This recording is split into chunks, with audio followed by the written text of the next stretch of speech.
What is the impact on Pentagon spending if Congress does not have a budget by October 1st? Emo, right down your alley. The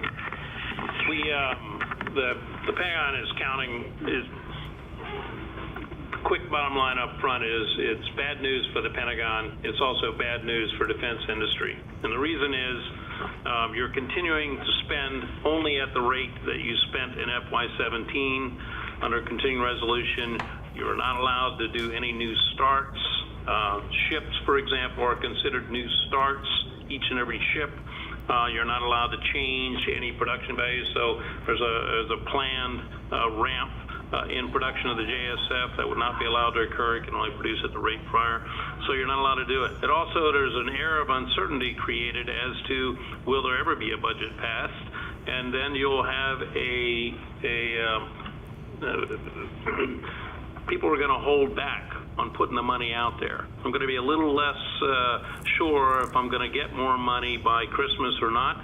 So I'm going to hold out on my hold back on the thing. You're going to see outlays decrease, and outlays are key to company revenues.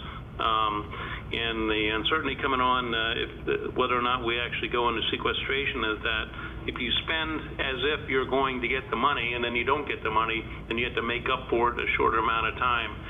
So therefore the pressure is going to be reduce your spending right away. This is bad news. Pentagon has been up on the hill and been very strenuous that a continuing resolution would be devastating for them.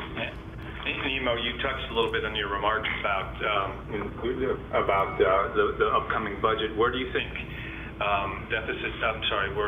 where defense hawks are on the House budget that Black is moving through right now?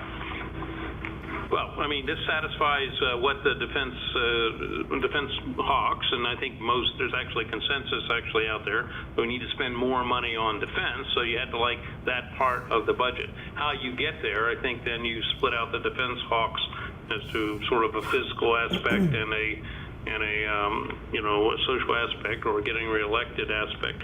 So I think they're looking at a different point of view. I think that